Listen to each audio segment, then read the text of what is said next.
Hi everybody, Sam from Road Trail Run. Today, Michael Ellenberger, a 221 marathoner and one of our wonderful contributors, is going to give you his take on the Brooks Hyperion Elite 4. It gains 5 millimeters in stack height while dropping quite significantly 0.9 ounces in weight. So why is Michael on the channel? Well, we have 30 wonderful contributors who participate in our written reviews, so why not hear from them? I'm currently in Park City. I'm rehabbing from a broken kneecap in November. I'm actually running, so you'll be seeing me soon too here.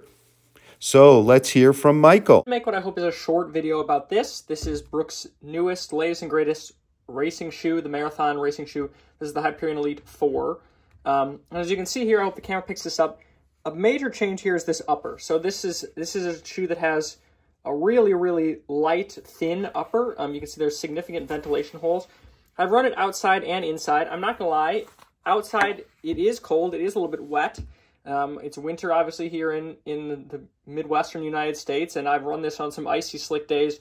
Wasn't that pleasant of an experience. On the treadmill, it does breathe really well, and I was overall quite happy with it in that scenario. I think it'll probably be a great summer running shoe.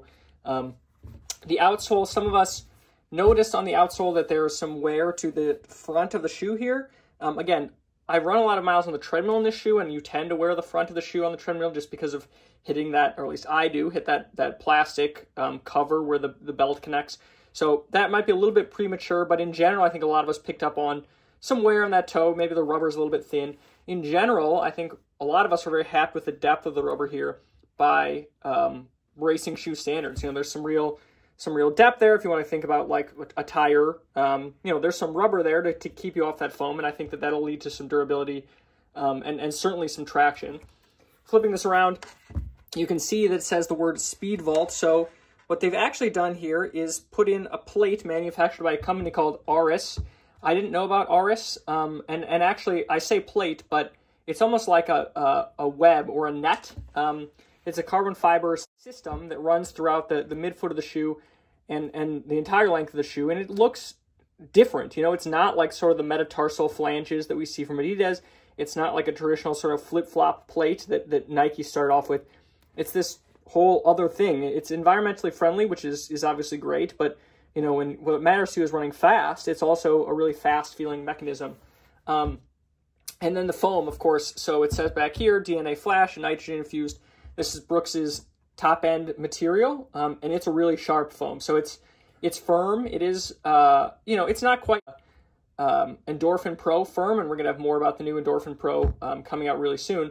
But it is, you know, firmer. It's not as squishy as what you might get on something like the Alpha Fly or Vaporfly, although the shoe is more traditional in profile, akin to a Vaporfly as compared to an Alpha Fly. In fact, to kind of close this out, it's that traditional profile that I really like in this shoe. You know, just looking at it, it almost looks like a shoe you might pick up in 2012, 2014. And that's not to say it's a bad thing by any means. It's just sort of plain. And I kind of appreciate the simplicity of it. It's a really fast shoe. I did 15 miles on the treadmill, a workout just the other day. Came away really impressed with it. I've run probably 50 or 60 miles in the shoe in total now. There's some, the upper is a little bit more narrow as I've come to run in it than I had anticipated early. So I think that this sort of reinforcement here does give some pressure to that lateral side of my foot. But in general, I don't have a lot of complaints with the shoe. I don't know that I'm comfortable saying it's as fast as the new Alpha Fly 3.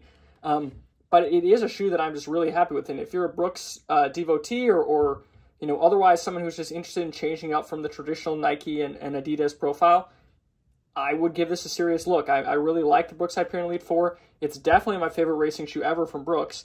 And overall, it's just a shoe that I'm really impressed with. It's a bigger surprise in how much it's improved than I would have expected. It really is a sharp shoe, and I made this video just to kind of reflect that I think it's worth your time and consideration.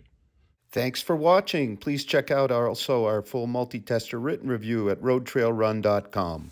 Have a great run.